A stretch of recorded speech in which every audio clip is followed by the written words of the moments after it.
In the long history of Olympians, few deities commanded the reverence and awe inspired by Athena, the goddess of wisdom, strategic warfare, and heroic endeavor. Born from the head of Zeus, fully armored and resolute, she emerged as a towering figure of grace and might. Tall and statuesque, her grey eyes gleamed with piercing intellect, her stern face softened only by full lips anatom that spoke of both justice and mercy.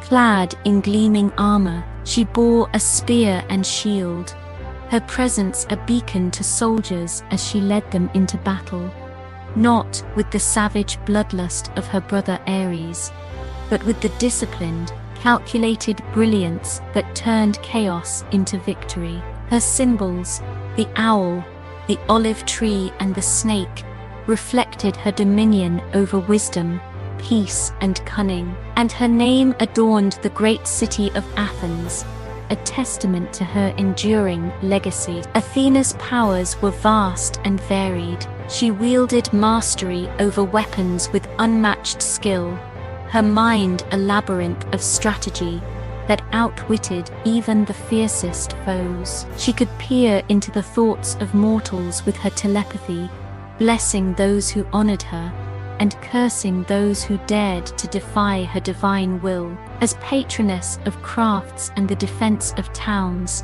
she nurtured the arts of civilization, her influence stretching from the looms of women to the ramparts of fortified cities. Yet beneath her wisdom and strength lay a pride as unyielding as the marble of her temples, a pride that in a single moment of weakness would unleash a curse echoing through the ages. In those ancient days, Athena's temples stood as sanctuaries of purity and reverence, none more sacred than the one in her beloved Athens. Among her devotees was Medusa, a mortal priestess whose beauty was the talk of the land. With cascading hair that rivaled the golden threads of the sun, Medusa drew suitors from far and wide, their offerings piling high at Athena's altar. Sworn to chastity in service to the goddess, Medusa's devotion was as renowned as her loveliness,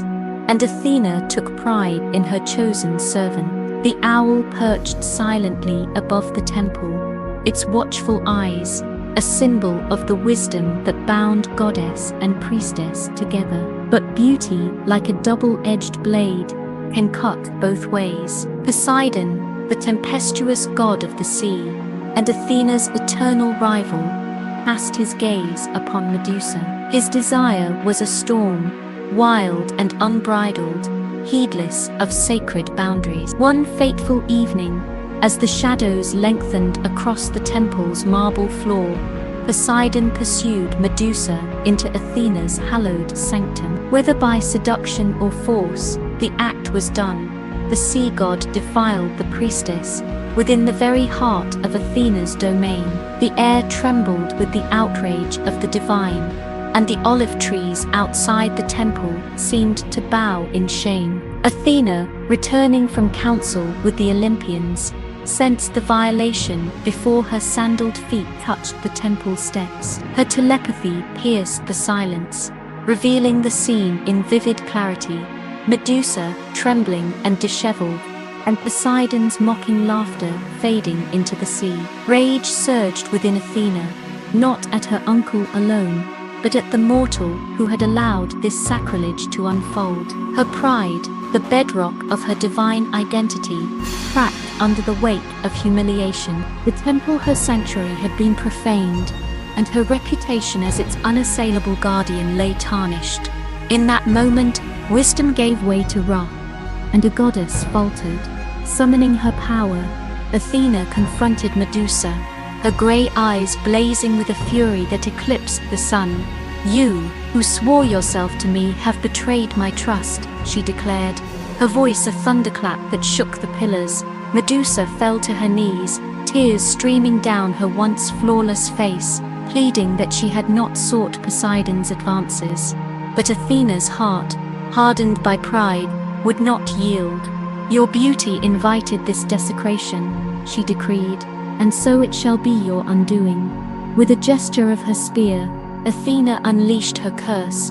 Medusa's golden locks writhed and twisted, transforming into a nest of hissing serpents, their venomous eyes mirroring the goddess's scorn. Her face, once the envy of mortals, became a visage so grotesque that any who gazed upon it turned to stone. Their final breaths, frozen in terror, banished from Athens. Medusa fled to the edges of the world, her name no longer a song of beauty but a whisper of dread. Athena's temple was cleansed, her honor ostensibly restored, yet the echoes of that moment lingered like a shadow. Years passed, and the tale of Medusa grew into legend. Innate heroes sought her head, and Athena, ever the companion of valor, aided them perhaps to bury the memory of her own lapse. Perseus, guided by her wisdom and armed with her shield, slew the Gorgon, severing the serpentine hair and claiming her petrifying gaze as a weapon. In Athens, the olive trees flourished, their branches heavy with fruit, a gift from Athena to her people. Yet the citizens spoke in hushed tones of the goddess's wrath, of a priestess undone by a moment's weakness, not her own, Athena's, for in her pride, the goddess had let anger eclipse her wisdom, cursing a mortal for a sin shared with a god who walked free. Poseidon faced no retribution, his waves crashing as ever, while Medusa bore the weight of divine vengeance alone.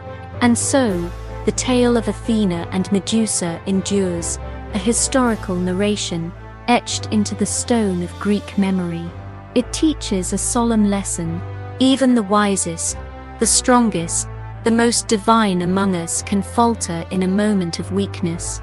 Athena's pride, wounded by betrayal, birthed a curse that outlived its maker's intent, chaining Medusa to an eternity of suffering and transforming her from priestess to monster. Lifelong consequences sprang from a single fleeting lapse, a reminder that even the gods are not immune to the frailties they judge in mortals. As the owl gazes into the night, its silent wisdom whispers still, temper pride with mercy, lest a moment's fire burn forever. If you seek wisdom, why not get it from a god? Subscribe to hear more lessons from the gods.